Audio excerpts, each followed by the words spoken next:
Chicago and the Philippines. A comprehensive review of the week's special community events, featuring many exciting personalities, handled by the most professional Chicago Philippine Reports TV staff. Good afternoon and welcome to the Chicago Philippine Reports TV, still the #1 Filipino show in the Midwest. I'm Girly Pascual. Welcome to our show.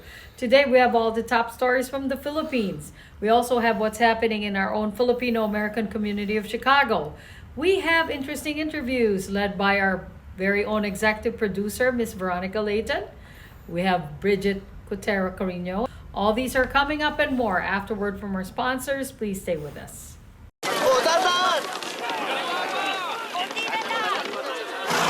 Yan! Dito na! Perfect!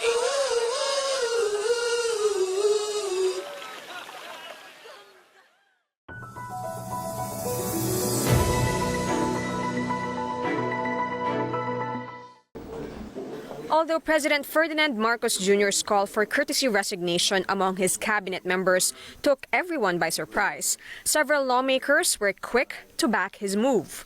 Senate President Francis Cheese Escudero said he is thankful the president acknowledged that there is a problem, showed sensitivity to the sentiments of Filipinos, and demanded accountability from those who implement the vital programs of the administration. Escudero advised the president to distance himself from what he called reckless allies who allegedly squandered his goodwill and burned through his political capital for selfish ends. Escudero did not name these individuals. Senate President Pro Tempore Jinggoy Estrada described the act as a step in the right direction, which, he said, appeared to be a part of genuine reform effort to restore the public's trust. Senate Minority Leader Aquilino Coco Pimentel III praised the president's action and said this is an opportunity to regroup his team. Pimentel believes it is best to get people who will not run in the 2028 elections. For Senator-elect Panfilo Ping Lacson, more than recalibrating his administration, the president must exercise his power over Congress, especially the House of Representatives, to get rid of alleged insertions and pork barrel in the 2026 budget. Senator-elect Erwin Tulfo agreed it is time for change. High time. It's now or never. Tama po, Mr. President. Saludo po ako na pag-desisyonan niyo yan. Una po agad tignan ho ninyo dyan sa Department of Agriculture. Problema ho natin, mahal po ang bilihin. Hindi effective siguro yung mga pulisiya, mga nakaupo dyan. Kailangan natin siguro ng bago, di ba? We need new people. Marami pa sa Department of Public Works and Highways. The minority bloc in the House of Representatives says it is ready to work with the reorganized cabinet. National President of the League of Municipalities of the Philippines and Representative-elect J.B. Bernos, meanwhile, asked the president to retain secretaries who have sufficiently acted on the needs of local government units. In the business sector, the Philippine Chamber of Commerce and Industry, or PCCI, said the call of Marcos was quite surprising, considering that the government has been performing relatively well in managing the economy. PCCI lamented that this has been overshadowed by political events. The group hopes appointments will be merit-based and that those who delivered will remain. The Management Association of the Philippines trusts that individuals will work to uplift the lives of Filipinos. The Makati Business Club, for its part, urged the president to act swiftly in reshuffling his cabinet. If, in the next few days he's able to do that, then there will be minimal disruption. MBC hopes the chief executive will keep his economic team intact and continue seeking the service of certain secretaries, particularly the transportation, education, agriculture, and trade departments. An economist, meanwhile, fears a new set of cabinet in the middle of the Marcos administration's term could set back key government programs. We only have 3 more years under the Marcos Jr. administration. I'm not sure that's enough of a runway for the incoming cabinet. Some business groups have already raised that they are in fact working closely with some cabinet secretaries on some issues, on many issues actually affecting various sectors.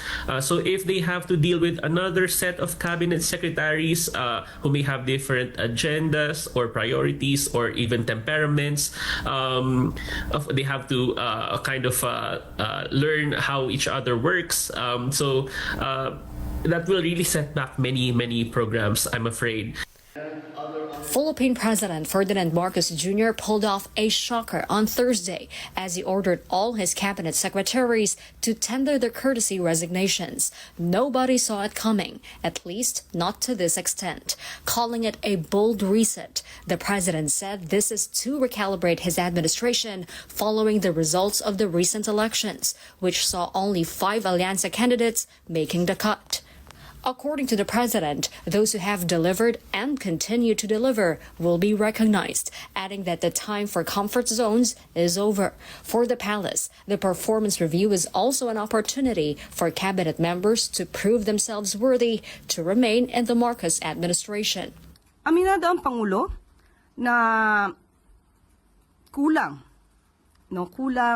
sa kanyang paningin, nakulangan siguro ang taong bayan sa naging performance ng gobyerno, kaya hindi nila nakuha yung pinaka-target na numero, especially sa Senado. Pero kahit ano pa man yan, kung ano man maging-resulta, ganito pa rin dapat ang gawin ng ating Pangulo. Sabi nga natin, walang puwang ang tamad at korap sa administrasyon ni Pangulong Marcos Jr. Palace Press Officer Undersecretary Claire Castro said members of the cabinet will be evaluated based on their agency's performance and if there are allegations of irregularity. Castro did not provide a specific timeline as to when the performance review will be finished or who will be part of the evaluation process. But she assured that the recalibration will be swift, adding that government programs and projects will remain unhampered. Maliwanag din po ang sinabi ng Pangulo, hindi po maaapektuhan kung ano po ang pending at existing projects habang ito ay may transition. At tuloy-tuloy lamang po ang pagtatrabaho ng mga cabinet secretaries at ng mga tao sa gobyerno. On Thursday, Marcos Jr. made light of his cabinet revamp. The honorable members of the cabinet, teka, may laman pa ba yung kabinete ko? Who am I addressing now?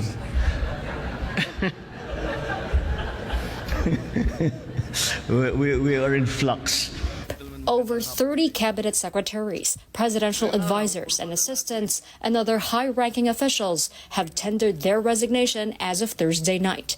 For a political analyst, the president's move shows he listens to the public and acts decisively to address government's perceived shortcomings. It may also signify that Marcos Jr. is trying to solidify his legacy in the remaining 3 years of his administration. The vision is very important. They should be aligned. And I think it's imperative for the president to really scrutinize very well as to whether he is really going to change the entire cabinet, or is he just going to change or replace those that he seems or that he believes are non-performing, or those that are not really well entrenched into the plan of the government. Most Asian markets slipped Thursday, tracking steep overnight declines on Wall Street amid heightened concerns over the U.S. economy and government debt, with tech shares bearing a bulk of losses. Japanese markets also pressured by data showing its manufacturing PMI shrank for an 11th straight month as export orders were dented by high U.S. trade tariffs, while growth in Japanese services PMI slowed sharply in May, bringing Japan's composite PMI into contraction for the second time in 3 months. Here at home, Philippine shares fall by 1% on the back of ₹500 million pesos in net foreign selling.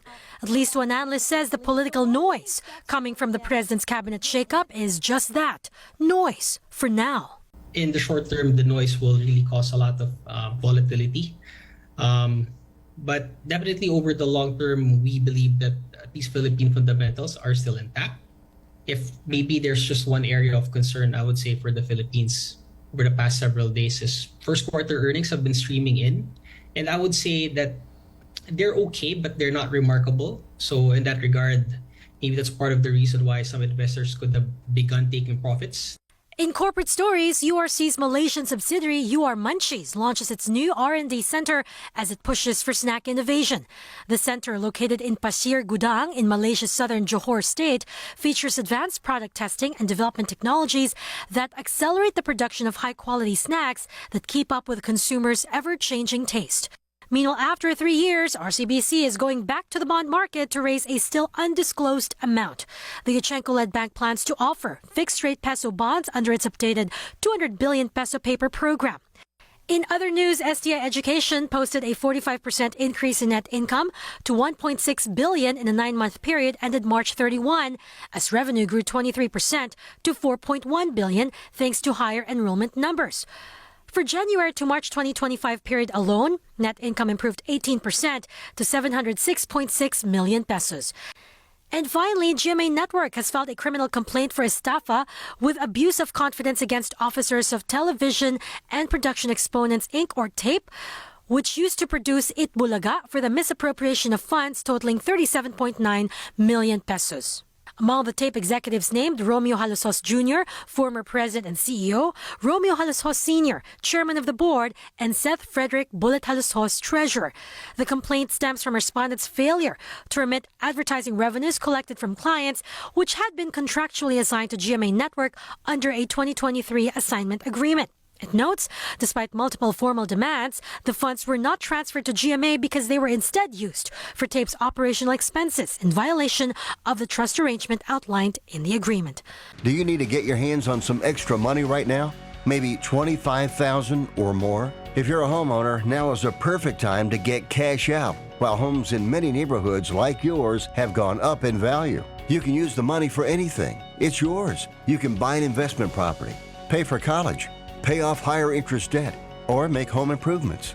A cash-out refinance is the perfect solution to get the cash you need. If you need $25,000, $50,000, or even $100,000, now's the time. Home values are up, and so is your equity. We offer you a way to use it. No need to sell your home or use your savings. Call New American Funding now and speak to a cash-out refi specialist and see how much cash out you can get. Call New American Funding at 855-332-3929. That's 855-332-3929. Call 855-332-3929. Via Times, vital news, vibrant views for the Filipino Asian communities in Chicago. Via Times for your most interesting and exciting reading and your party coverages. Via Times has very interesting columnists. You name it, Via Times has it. Law, Filipino news, dentistry, immigration, humor, serious opinions, health, beauty, mysticism, Bata Corner, showbiz, and intelligently written editorials. Call Via Times at 773-866-0811.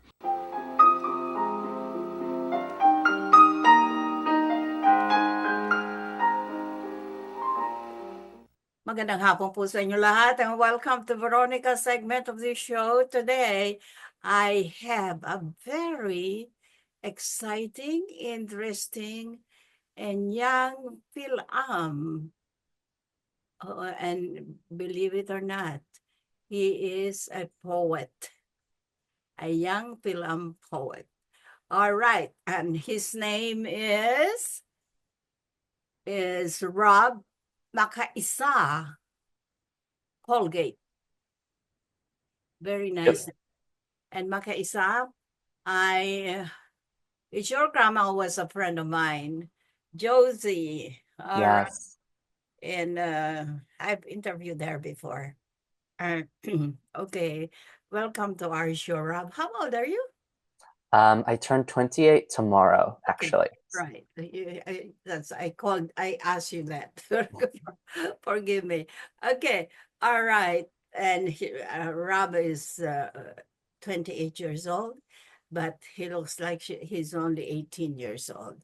And very young poet, actually, a writer. And believe it or not, let me ask Rob to introduce himself. Hi, I'm Rob Makaisa Colgate. I grew up in Evanston with my mom, who immigrated from the Philippines when she was a kid, and with my dad and my kuya. And moved around a lot, wrote poetry all over, and now I'm back in Chicago, living here, and my first book of poetry is coming out next week. This is my book, Hardly Creatures. Country creatures. Yeah, it's about, it's a little over 100 pages, and it's all poetry that I wrote over the course of about a year while I was living in Canada. Oh, okay. So, how long did it take you to finish the book? Um, and I have a couple different answers. I think when a lot of research went into doing the book. I think I started thinking about this particular project in the summer of 2022. And then I was just doing a lot of research and thinking um, over the next year. And then in the fall of 2023, I was at a writing residency in New Hampshire. And I was there for like 6 weeks and I was just writing every day. And that's where I finished the bulk of the book. Oh, so being a poet, a young film poet, okay, when did you know that you have the talent of being a poet? Um, Probably not particularly early. I was definitely writing poetry as a teenager and I even played around with it as a kid, but I don't think I ever cared about being particularly good at it or taking it very seriously. But I had a really wonderful creative writing teacher in high school who I think believed in me a lot more than I did. And she really pushed me to take it more seriously. Um, and then I went to college and I still wasn't really focusing on it. I was studying neuroscience in college, but I ended up in one random poetry class and had another very good professor who encouraged me. And so by the end of college, when I was like 21, 22, I decided to take it a bit more seriously. So it's been about 5, 6 years of really committing to being a poet, I think. While in college at the University of Texas, you studied college at UT, right? So UT, I went for graduate school. That's where I studied poetry. I got my MFA. I did my undergraduate in neuroscience at Yale. Wow, you really differed from what you were doing before than now, right? Yeah, big switch, but it felt good and it sort of feels like the same thing to me. I think I was really interested in neuroscience because I wanted to understand feelings from a scientific perspective. And poetry, I think, just lets me do it from an artistic perspective. Who is your inspiration in your poems? Probably just all my loved ones, my friends and family and partner. This book is all about community. It's about how disabled people take care of each other. It's about how all sorts of people on the margins of society find ways to keep existing, queer people, people of color, Filipino people. So there are a lot of poems about my friends, um, friends from college and grad school and from home and from moving around. There are poems about my partner. There's one poem just about my mom going to Seafood City. Um, and there's poems about just sort of all the beloveds in my life. I think I wanted this to be a joyful book, which not all my writing always is. But so I'm just looking to the people who are closest to me. Have you expressed your Filipino heritage in your book? In this particular book, it's a little more under the surface, but it's definitely there. I think a lot about my Filipino heritage too when I'm thinking about gender and the different ways that maybe queer people are looked at in the Philippines. I have a play coming out later in the summer too, and the play is really all about Filipino identity. It is set at a house party attended by a bunch of Filipina exchange nurses, and it just sort of tracks them through this house party and them grappling with what's going on at the hospital, what's going on at the party. So I'm always finding different ins to talk about it. Sometimes it's a little more subtle, sometimes it's a little more obvious. So, okay. Are you when you were being raised as a young boy, um, did you even feel proud of your heritage, being a Filipino? I certainly did. I think I was always proud. I was never embarrassed to be Filipino. I honestly really didn't think about it too much until I got older. Um, I went to Catholic school growing up, and it was a pretty white environment. And because I'm half white, I sort of just slipped through there. But I think by the time I got to college, I was sort of becoming more aware of how moving through the world, I was having different experiences than the white people around me. And I think sort of becoming aware of the different ways I was being treated, not always the most positively, I started to really like understand what being Filipino meant to me and what it meant to sort of stand in that power. Um, and so it went from maybe something more neutral that I didn't think about to something that now I really actively embrace as part of how I move through the world. Why did you say why did you say that you were not treated positively when you were growing up? Growing up, I think there's just, it's little microaggressions. It's little things that sort of slip off your back, but not totally. Um, whether it's just Asian stereotypes, whether it's sort of noticing that my white peers were getting opportunities I wasn't. Um, I think sort of as I got older too, and I went into college pursuing relationships, I noticed I was being treated differently from white people. And that I think was sort of an awakening for me. I've been very blessed not to be overtly bullied, overtly aggressed, but there is a certain awareness that sort of stays with you about how not everyone is moving through the world in quite the same way. Okay, in simple words, how can you describe the poems that you've written? I think the poems they're meant to be clear and they're meant to make sense and they're meant to illuminate something or have the reader come to a new understanding of whatever the poem is about a bit more directly. There's all sorts of poetry and there's all sorts of beautiful poetry that's a bit more dense and abstract. And it was really important for me writing this book that it was something clear and comprehensible.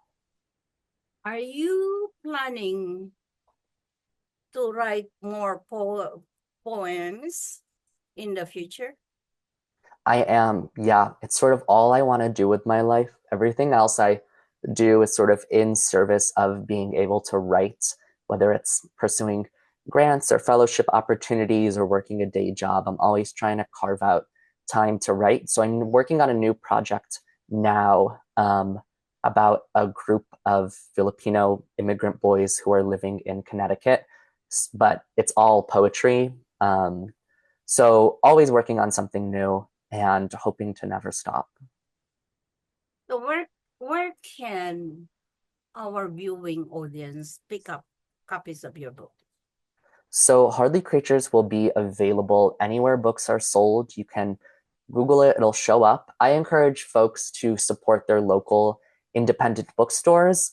The big bookstores are useful if that's sort of the closest thing around and that's all there is.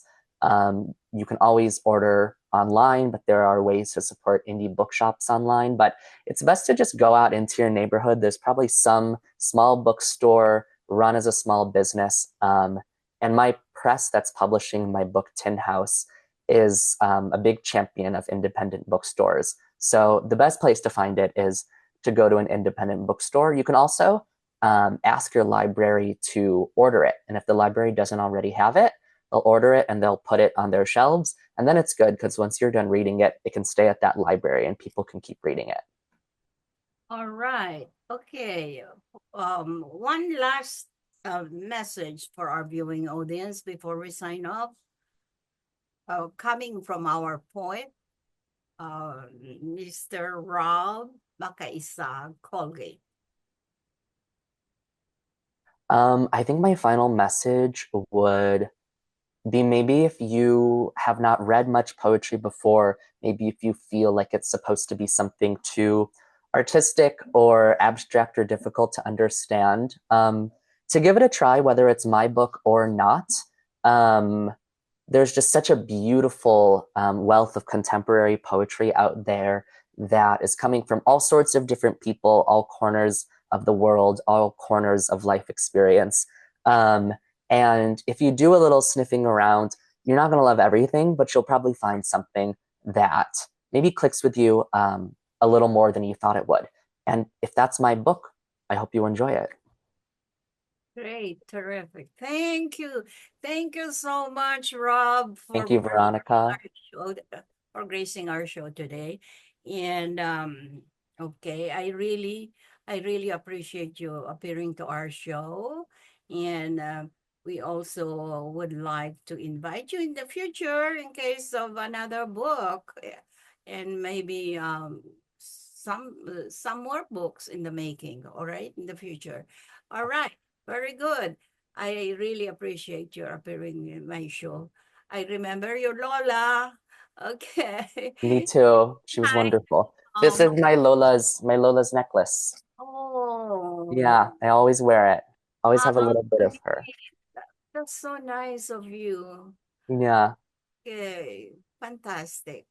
Thank you, Veronica. This was so lovely. Meeting you, and really, I really enjoyed this interview with you. Okay. Okay. Bye now. Bye now. Thank you. I'll send you a message, a note for a copy of your book, okay? Okay. Thank you so much. Thank you so much, and bye now. Bye now.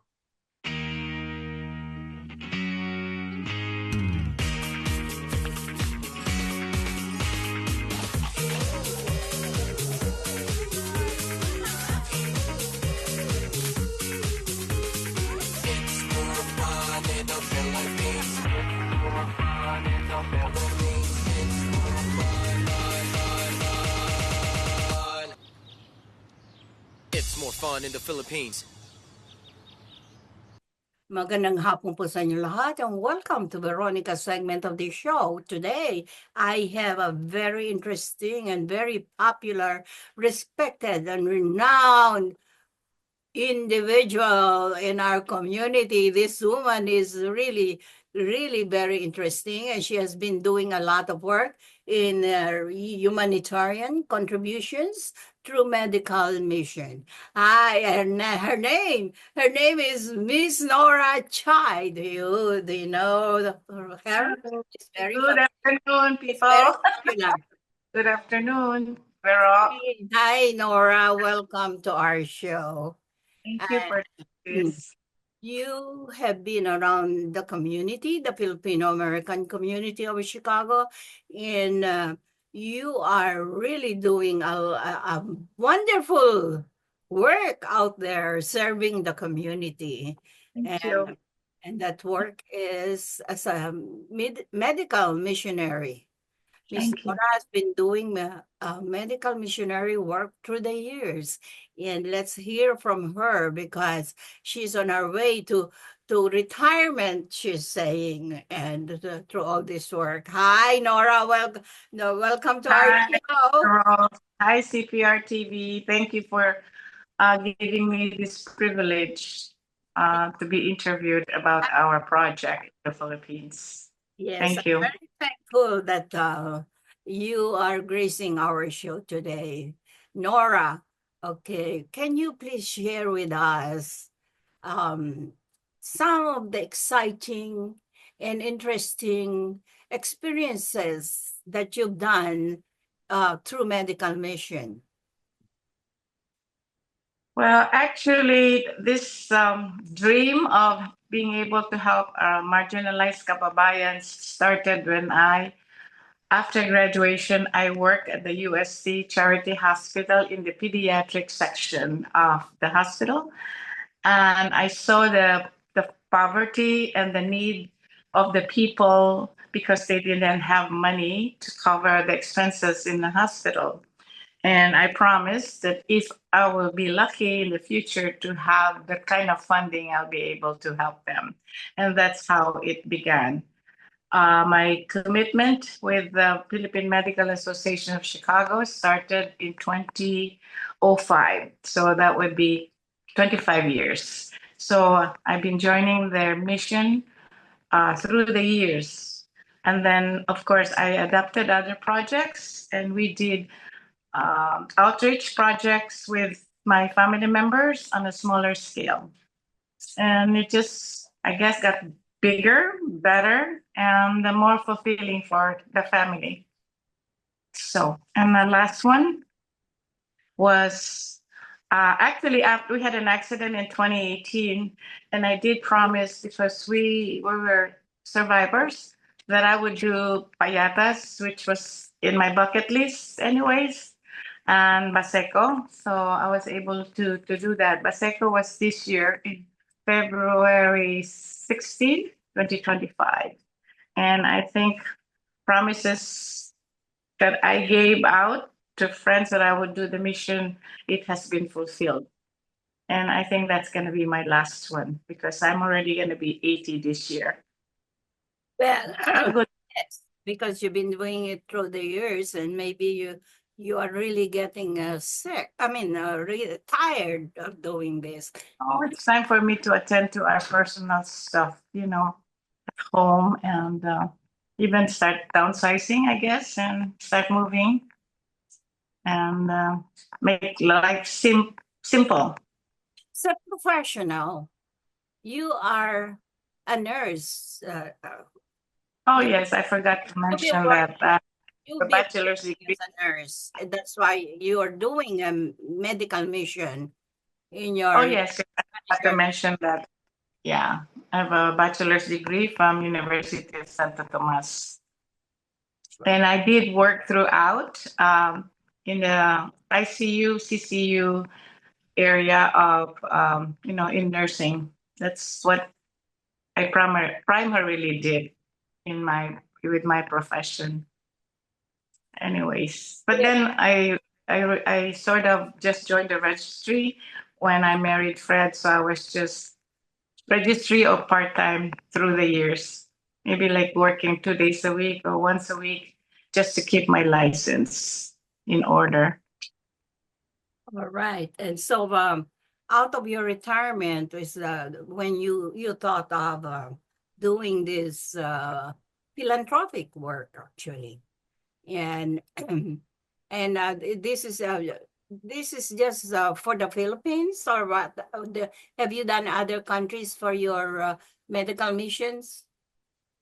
Not really. I was going to join the Bolivia group, but for some reason it did not happen.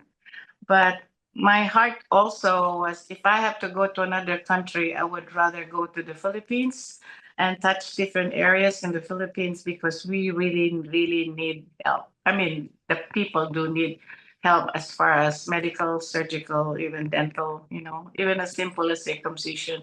There's just so much that the Filipino people can benefit from doing the mission in our country.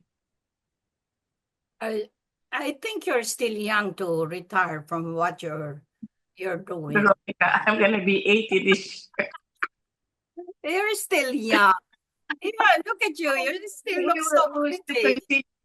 We will still continue to contribute, participate, but nothing big anymore because this last one was actually our Thai medical, dental, and surgical mission, and it was really, it was successful and it was really big. But I was lucky because we had a lot of good, dynamic donors and volunteers.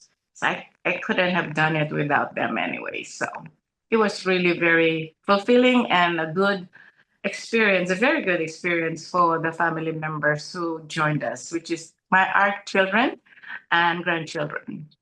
Yeah, you also So. invite your children and in-laws, right? Yes, yes, yes. Even our 4 years old was distributing goods, and she was just became a different person. She's usually throw temper tantrum, but in the mission, none of that. She was going around distributing goodies, snacks, loaf of bread. She was just simply happy doing it. And she asked me if I'm gonna do the mission again. Not not that she knows what mission really means, but she did ask me if we can do it again. That's So very nice. A very good example to show your children and grandchildren how to help other people. And yeah, I hope so. I hope so. you have mentioned a little That they while. will continue that. Very good. So, anyways, yeah, it is a good feeling that you know. Actually, the I always say the phrase, and Brian actually wrote it down in the book that they wrote for about the mission, and I would summarize it by saying, this mission, even if you do the medical, giving the medicines, or well, the dental, which is good, but the surgical is more of a life-changing procedure for the kids because of the cleft lip or upper palate or removal of the tumor. And the goods distribution for me is actually just temporary in the sense that you just give them a good day for one day. And I always say it's like a speck of light that we are able to give to our kababayans because their lives they're living is dark. They're in the dark. And but for the people, they really what do you call it? A yearning for like food. So that one day doing the goods distribution is like fiesta for them. And to me, it's a speck of light that I give them to those lives who are in the dark. A lot of the children even go through garbage to look for food. So when you give them something good, like even simple carne norte, they'd say, sarap lola, kasi mas masarap kaysa sa basura. That I was told to me by a girl, and I always remember that. Okay. You were talking earlier about these places that you went to, the Baseco and the Payatas.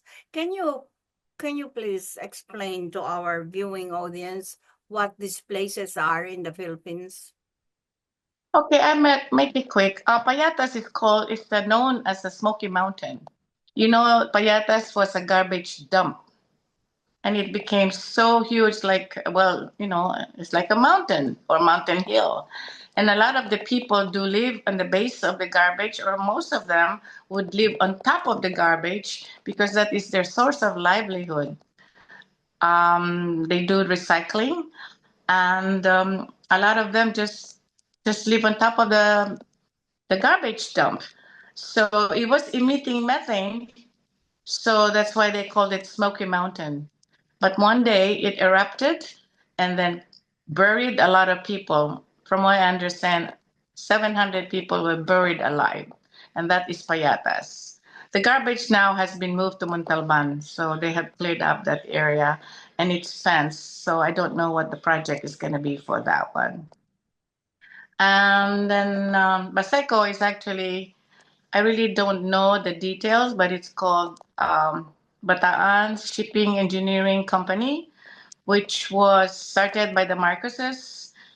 And I guess it was maybe a dockyard, a shipping, or I don't know, maybe Philippines was doing business in Asia, or maybe I was even thinking maybe that was the time they were doing something with the Bataan project. And but then when Cory Aquino came into power, she sequestered the whole area. Then eventually, when the time for former President GMA, she sequestered I'm sorry, Cory Aquino sequestered, and then GMA took it back and then opened up the area for our kababayans to be able to reside there. I guess I don't want to use the word squatter, but they were allowed to live there, for free. So there was an influx of a lot of people from the south, and it became a residential community. But it is now the biggest poor urban community in the Philippines, Baseco. Or they have port area and they have also Tondo. That's Baseco. Is there some kind of a kind of a hill or mountain that they built, or to live in? No, Payatas, no. It was all garbage dump.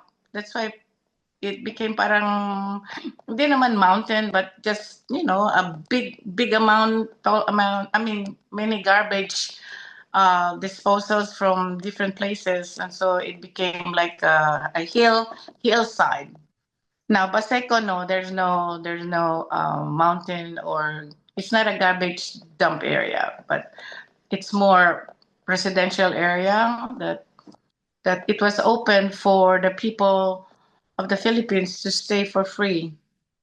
So people came all over from the north, actually marami from Mindanao and the Visayas area. And their daily living is by rummaging through the basura. Yeah, the Baseco people, I mean, sorry, Payatas people, yes. That was their livelihood. They went through the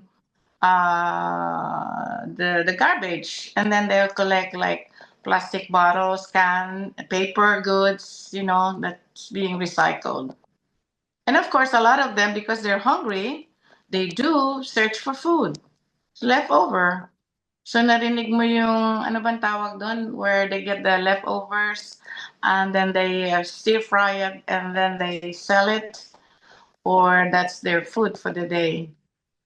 I forgot the term that they use, but they collect all the leftover food, like extra food from, McDonald's, Jollibee. Oops, sorry, I'm mentioning them, but something like that. I think you know the term, but anyway, so that was their livelihood. I see. So, well, helping people like this, I'm sure really it makes a tug in your heart, and I really don't know how you could do it all these years, but must really be your humanitarian heart to be helping. Yeah, it started many years ago, and actually, I was able to involve the kids, and we did small scale outreach, doing Hospicio de San Jose orphanage, and I took them also to some poor areas like even Tondo, and we did also Gawad Kalinga, which is in Bulacan and Parañaque, and if I am proud to say that we were able to help and build 50 homes for the people dislodged from the river of Marikina. And they were transferred to Towerville, which during our time, I think it's Sapangpalay. And those things happen without plans. It just happened. I guess I was meant to go back there and do something, because I did go to Sapangpalay when I was in senior year of my nursing profession. Anyway. What tips can you give to our viewing audience, or for those people who want to follow your footsteps? Oh no. Many times I also say, what am I doing here? When you do this charity work in the Philippines, it's like I've asked myself too, what is the government doing about this? But if you really look around, even the United States, we do encounter homeless people. So putting that aside, I just thought I will just do the best I can to be able to make a difference in someone's life. Never mind about politics, government, or whoever. That is my personal agenda with Fred and my family. And because it is a satisfying experience, it just so meaningful. I can't explain it to you, but to see a smile of a kid who was eating like the small amount of pancit we gave him, it's so hard to describe. Indescribable feeling. Happy. I'm really happy. Actually, that's why for many, many years I really don't talk about our charity project with for the most part with the other people. Well, I just want to do it as I call that, diba, we have purpose in our lives. And when we had an accident, I think something was telling me that I have to give back more because we survived and we are alive. So. All right, very good. Nora, I know you're Yes, very ma'am. I thank you for gracing our show today. So we're running out of time. And I congratulate you for doing the good deed that you're doing for the people of our community in the Philippines. And also, I've heard that you're going to be the recipient of the humanitarian award in this upcoming. I don't know about that. I don't know if I will qualify. It's Congratulations okay. ahead of Reward time. or no reward, I will continue. I want to tell our viewing audience that Nora was a recipient of our the Viatime Cprtv Hall of Fame twice already, and the last one was she was the Woman of the Year for the Chicago Filipino Asian American Hall of Fame. All right, Nora, good luck to you and congratulations. Thank you for your friendship. Thank you. I'll see you soon. And more blessings for the coming years for you. More blessings for all of us. God bless. Thank you.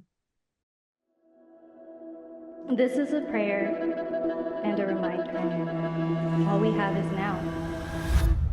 Anak, umuwi ka na.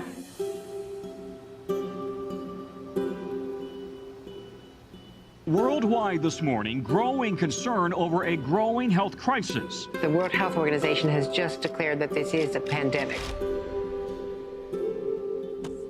Hi. I can't hug you. Don't touch me. Over the last several days, we have seen peaceful demonstrations. Protests over police brutality continued here in Austin. Remember when you started going to college? You came home a liberal? Dad, please. That's what we do to you guys in school. All these people that we never met and never will meet because of what had happened to them. It's just too much. The way that our family communicates is not necessarily, it's not great. What advice would you give for those of us that are struggling? Deal with it.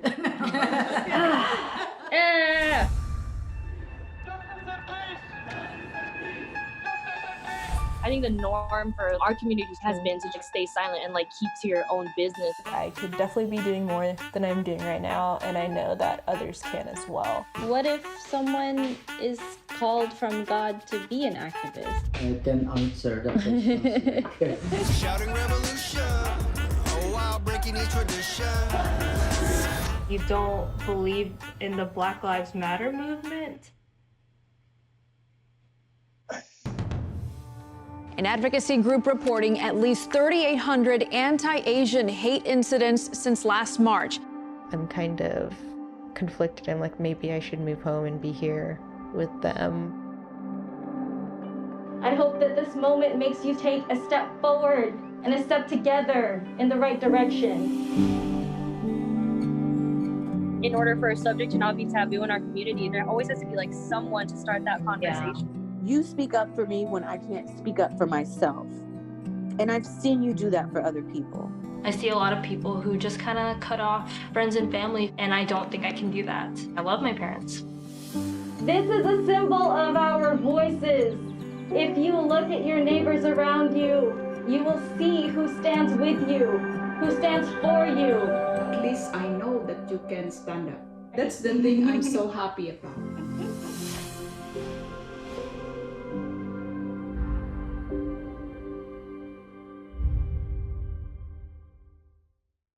We would like to welcome all of you to Baladna Jewelry. We have a very big selection of 21 karat gold jewelry imported from the Middle East, from Dubai, Saudi, and Bahrain. And we have a very big selection of diamond. We offer free financing for 6 months, and we have a layaway system which you can leave your stuff for 3 months. We repair gold and we buy old gold. Welcome to Baladna Jewelry. Salamat po.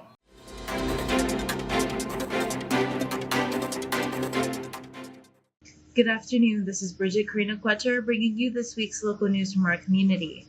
The Illinois Department of Revenue has been formally recognized by Mental Health America as a recipient of the 2025 Bell Seal for Workplace Mental Health. The Bell Seal is the nation's preeminent certification, recognizing employers committed to creating mentally healthy workplaces. IDOR joins an elite group of recipients awarded this distinction and is the first state governmental agency in Illinois to receive this award. Only 2 out of 5 employers meet the criteria of certification, and IDOR underwent a rigorous evaluation of its policies and practices during the review process. The Bell Seal recognizes recipients who meet or exceed national standards for workplace mental health practices by awarding bronze, silver, gold, and platinum recognition. IDOR received the Gold Bell Seal, achieving an impressive combined average score of 91% in 4 areas: workplace culture, benefits, compliance, and wellness programs. Former President Joe Biden has been diagnosed with prostate cancer, his office said Sunday. Biden was seen by doctors last week after urinary symptoms and a prostate nodule were found. He was diagnosed with prostate cancer on Friday, and the cancer cells have spread to the bone. While this represents a more aggressive form of the disease, the cancer appears to be hormone sensitive, which allows for effective management, his office said. The president and his family are reviewing treatment options with his physicians. Prostate cancers are given a score called a Gleason score that measures on a scale of 1 to 10 how the cancerous cells look compared to the normal cells. Biden's office said his score was 9, suggesting his cancer is among the most aggressive. Memorial Day weekend is the unofficial kickoff to the summer boating season, and the Illinois Department of Natural Resources and Illinois Conservation Police are urging people to wear life jackets anytime they're on the water and to only operate boats while sober.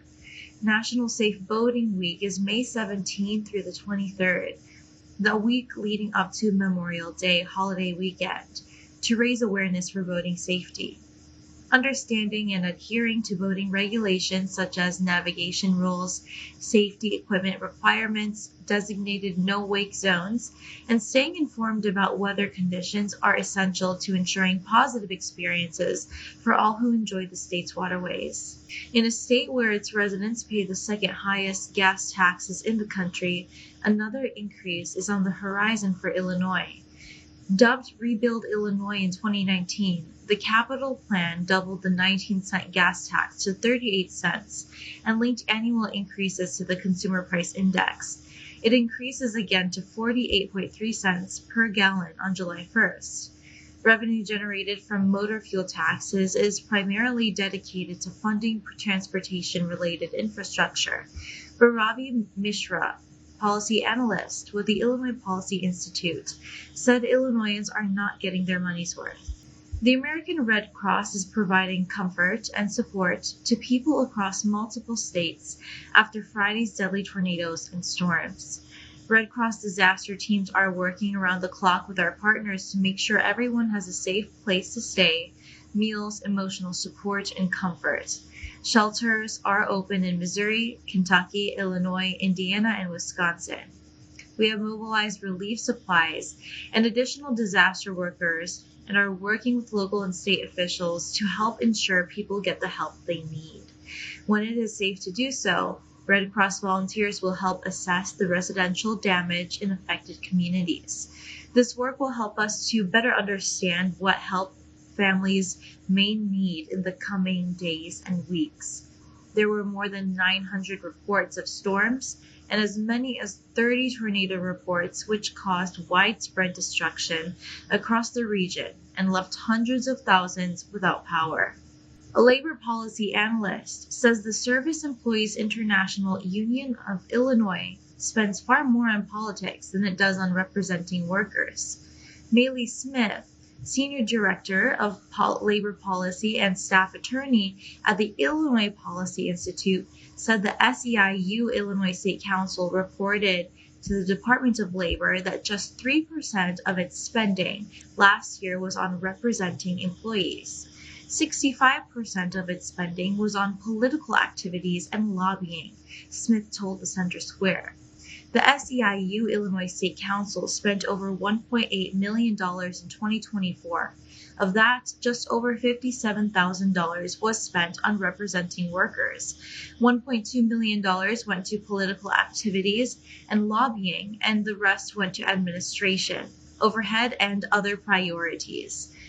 That's all for today. Thank you for watching our news this week. This is Bridget. See you next time.